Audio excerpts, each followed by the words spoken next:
Respected students, अस्सलाम वालेकुम। Students कैसे हो आप लोग? ठीक हो? अच्छा, जो आज का टॉपिक है वो सेकेंड ईयर फिजिक्स से है। टॉपिक का नेम है रेक्टिफिकेशन। रेक्टिफिकेशन टॉपिक का नेम है। बहुत ही इजी टॉपिक है, ठीक है, और बहुत सिंपल सा सादा सा कॉन्सेप्ट है। रेक्टिफिकेशन जिस तरह आपको लिखा नज़र आ रहा है, जस्ट क्या है, कन्वर्जन है। किसकी कन्वर्जन है? हमने एसी को डीसी में कन्वर्ट करना है। हमने क्या करना है? एसी को डीसी में, यानी कि अल्टरनेटिंग करंट को डायरेक्ट करंट में कन्वर्ट करना है। तो इस प्रोसेस को जिसमें हम एसी को डीसी में कन्वर्ट करें, उसको आप क्या बोलोगे? रेक्टिफिकेशन। अब रेक्टिफिकेशन में आगे दो टाइप्स हैं।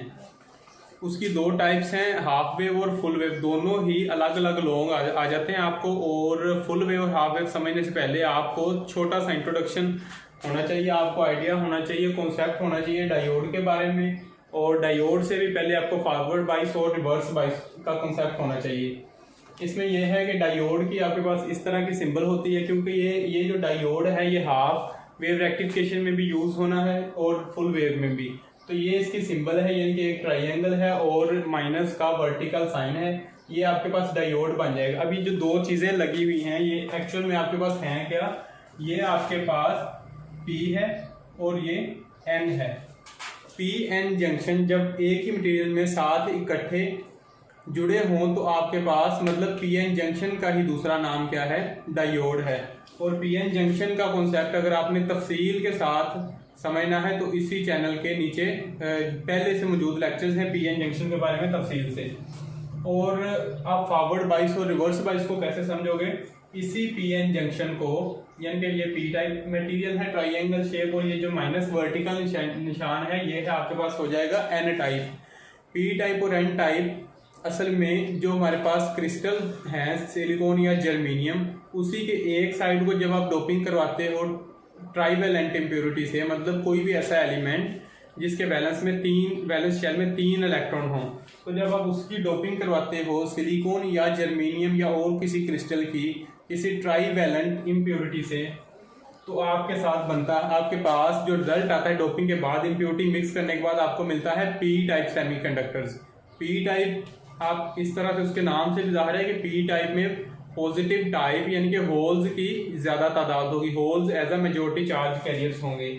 और N type materials, N type semiconductor हमारे पास कैसे हासिल होते हैं? एन टाइप हमारे पास ऐसे हासिल होते हैं, किसी भी क्रिस्टल यानी कि सिलिकॉन या जर्मेनियम या कोई और क्रिस्टल उसकी हमने डोपिंग करवानी है, उसके साथ इम्प्योरिटी मिक्स करनी है, पेंटावैलेंट इम्प्योरिटी। पेंटावैलेंट का मतलब है जिसके कोई भी ऐसा एलिमेंट जिसके वैलेंस शेल्स में 5 वैलेंस इलेक्ट्रॉन्स हों, तो उसकी हम डोपिंग करवाएंगे क्रिस्टल से, सिलिकॉन या जर्मेनियम से। तो हमारे पास एन टाइप सेमीकंडक्टर्स हमारे पास हासिल होंगे। एन टाइप मतलब उसमें majority charge carriers negative charges मतलब इलेक्ट्रॉन्स होंगे। अब जल्दी से फॉरवर्ड बाइस और रिवर्स बाइस का कॉन्सेप्ट अंडरस्टैंड कर लो।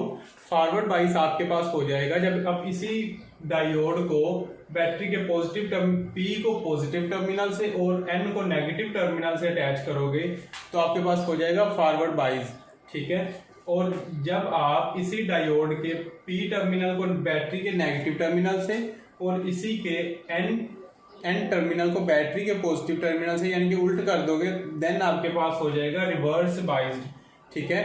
तो ये सिंपल सा कॉन्सेप्ट है फॉरवर्ड बाइस का और रिवर्स बाइस का। और डायोड्स की एप्लीकेशन ये है कि आपके पास डिफरेंट हमारे घरों में इलेक्ट्रिकल अप्लायंसेस हैं, जिस तरह के मोबाइल चार्जर है, रेडियो है, कंप्यूटर है। तो इनमें एसी करंट को डीसी करंट में कन्वर्ट करने के लिए डेफिनेटली डायोड का फंक्शन ही क्या है?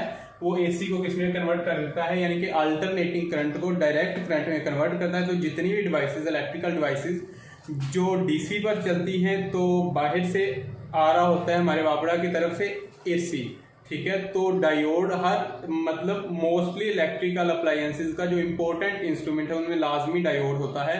वो क्या करता है? ऊपर से आने वाले एसी को, अल्टरनेटिंग करंट को उसने जस्ट डीसी में कन्वर्ट करना होता है, फिर ही तभी वो करंट अप्लायंसेस के लिए यूजफुल होता है। अब रेक्टिफिकेशन के दो मेथड हैं। हाफ वेव रेक्टिफिकेशन पहले डिस्कस कर लेते हैं। हाफ वेव रेक्टिफिकेशन जिस तरह नाम से जाहिर है कि यहाँ पे एसी वेव बनाएंगे हम, तो एसी की हाफ वेव को कन्वर्ट कर देगा डीसी में। नाम से आपने याद रखना है कि हाफ वेव यानी कि एसी की अल्टरनेटिंग करंट की मुकम्मल नहीं बल्कि आधी वेव को डीसी में कन्वर्ट कर देगा। तो हाफ वेव रेक्टिफिकेशन का सबसे पहले आप सर्किट डायग्राम समझो। सर्किट डायग्राम में यह है कि इनपुट में हमने अप्लाई किया है एसी। इनपुट में हमने क्या अप्लाई किया है, ये एसी का साइन है। तो इनपुट में हमने एसी यानी कि alternating current voltage as a input यहाँ पे हमने अप्लाई कर देनी है, और साथ ही सीरीज में हमने अटैच किया हुआ है डायोड। डायोड का कॉन्सेप्ट मैं अभी मैंने आपको बताया है कि डायोड क्या होता है। ये पी टाइप है और ये एन टाइप सेमीकंडक्टर है, और ये दोनों जब साथ मिले मतलब एक ही मटेरियल की एक साइड पी टाइप दूसरी साइड एन टाइप, तो ये आपके पास एक पी एन डायोड बनता है। अब साथ ही सीरीज में आपने रजिस्टर आर अटैच कर देना है, और रजिस्टर आर ये एक लोड रेजिस्टेंस है, इसके दोनों टर्मिनल्स पर हमें आउटपुट मिलेगी। ये इनपुट है एसी, डायोड से करंट पास आउट होने के बाद हमें जो आउटपुट मिलेगी वो इन दो टर्मिनल्स पर मिलेगी। ठीक है, अब हम देख लेते हैं इसकी वर्किंग यानी कि हाफ वेव रेक्टिफिकेशन की वर्किंग देख लेते हैं। सबसे पहले जिस तरह की आपको इल्म है कि हमने इनपुट में क्या अप्लाई किया है, इनपुट में एसी को एज अ इनपुट अप्लाई किया है अपने सर्किट के साथ। अब आपको पता है कि एसी कर्व कैसे बनाई जाती है। एसी कर्व आप इस तरह बनाओगे यानी कि एक पॉजिटिव साइकिल होता है एक नेगेटिव साइकिल। पहले हम पूरी कर्व नहीं बनाएंगे बल्कि ये बना लेते हैं पॉजिटिव साइकिल। ये आपका है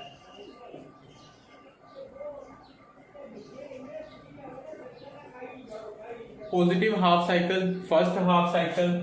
ठीक है, और पूरे मुकम्मल एसी कर्व में अभी ये पहला हाफ साइकिल यानी कि हाफ आधा साइकिल है, और जो फर्स्ट हाफ साइकिल है वो डेफिनेटली आपका मीन पोजीशन से अबव है, तो ये पॉजिटिव हाफ साइकिल होगा। अब जैसे ही हम ये इनपुट में अप्लाई करेंगे तो ये पॉजिटिव है। अब जैसे ही ये हमारे डायोड से पास आउट होगा तो डायोड एक्ट करेगा as a forward bias. Diode act करेगा एज अ फॉरवर्ड बाइस। तो फॉरवर्ड बाइस का कॉन्सेप्ट हमने आपको समझा दिया है कि फॉरवर्ड बाइस क्या होता है। अब फर्स्ट हाफ साइकिल यानी कि एसी का जो पहला हाफ है पॉजिटिव हाफ साइकिल है, ये जब पास आउट करेगा डायोड से, डायोड फॉरवर्ड बाइस एक्ट करेगा। फॉरवर्ड बाइस होगा तो डेफिनेटली करंट को आगे क्या करेगा, पास आउट करवा देगा। करंट को इस लोड रेजिस्टेंस आर से पास आउट करवा देगा। तो जब करंट पास आउट हो जाएगा तो डेफिनेटली मतलब ये है कि डायोड ने फर्स्ट हाफ साइकिल को गुजरने दिया, तो आउटपुट में हमारे पास एसी का जो पहला हाफ है, पहला हाफ साइकिल है वो किस में कन्वर्ट हो जाएगा, डीसी में कन्वर्ट हो जाएगा। ठीक है, जिस तरह आपको बताया कि इन दो टर्मिनल्स पे हमें आउटपुट मिलेगी।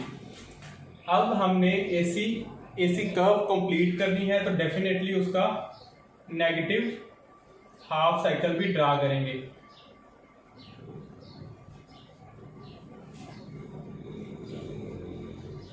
अब ये है हमारे पास एसी का नेगेटिव हाफ साइकिल। जब ये negative half cycle pass out करेगा डायोड में, तो डायोड का ये टर्मिनल पी टाइप है और ये एन टाइप है, तो हमारा डायोड फॉरवर्ड बाइज नहीं रहेगा बल्कि यहाँ पर as a reverse biased act करेगा।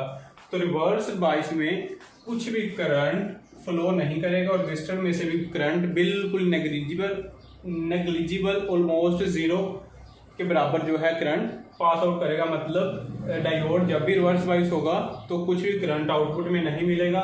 देन हमारे पास क्या होगा, नेगेटिव एसी साइकिल की जगह हमारे पास आउटपुट में क्या मिलेगा, जस्ट एक स्ट्रेट लाइन मिल जाएगी। मतलब कि पॉजिटिव को डायोड ने कन्वर्ट करवा दिया डीसी में, और नेगेटिव को उसने नेगेटिव पे जो हमारा डायोड था वो फॉरवर्ड बाइस नहीं बल्कि रिवर्स बाइस एक्ट करेगा। देन हमारे पास आउटपुट में कुछ भी मिला। अब ये एक एसी कर्व थी, सेकंड एसी कर्व के लिए बिल्कुल सेम प्रोसीजर अप्लाई होगा और बिल्कुल इसी तरह हमें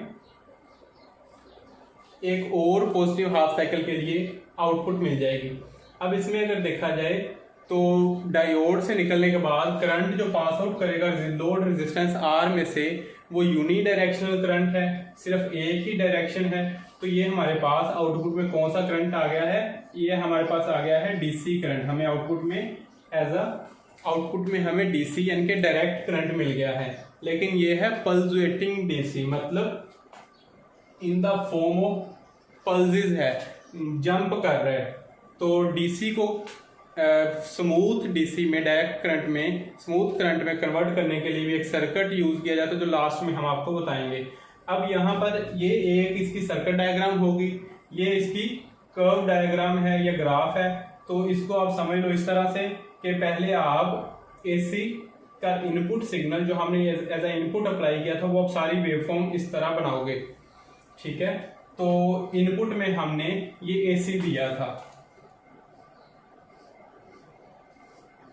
लेकिन चूंकि ये हाफ वेव रेक्टिफिकेशन का प्रोसीजर है, इसमें सिर्फ एक ही डायोड यूज हुआ है, तो क्या होगा कि फर्स्ट पॉजिटिव हाफ साइकिल को तो ये डीसी में कन्वर्ट कर देगा और नेगेटिव हाफ साइकिल को ये कन्वर्ट नहीं करेगा, कुछ करंट फ्लो नहीं करेगा। अगेन जब अगला साइकिल स्टार्ट होगा तो फिर क्या होगा, इसको भी कन्वर्ट कर देगा और इसके लिए भी कुछ करंट फ्लो नहीं करेगा, करंट जीरो होगा नेगेटिव हाफ साइकिल के लिए। यहाँ से फिर again positive half cycle start हो गए, तो इस तरह हर पॉजिटिव को ये डीसी में कन्वर्ट कर देगा और नेगेटिव जहाँ जहाँ पर नेगेटिव हाफ साइकिल होगा उस जगह पर हमारा डायोड एज रिवर्स बाइसेक्ट करेगा और करंट हमारे पास नहीं मिलेगा, हमें जीरो करंट मिलेगा। अब ये एसी डीसी में कन्वर्ट हो चुका है, अल्टरनेटिंग करंट डायरेक्ट करंट में कन्वर्ट हो चुका है। तो रेक्टिफिकेशन की डेफिनेशन यही थी कि हमने क्या करना था, एसी को डीसी में कन्वर्ट करना था, लेकिन अभी ये हाफ वेव कन्वर्ट हुई है, तो अभी हम अपने डायोड्स की सर्किट डायग्राम में कुछ चेंजिंग करके फुल वेव बताएंगे।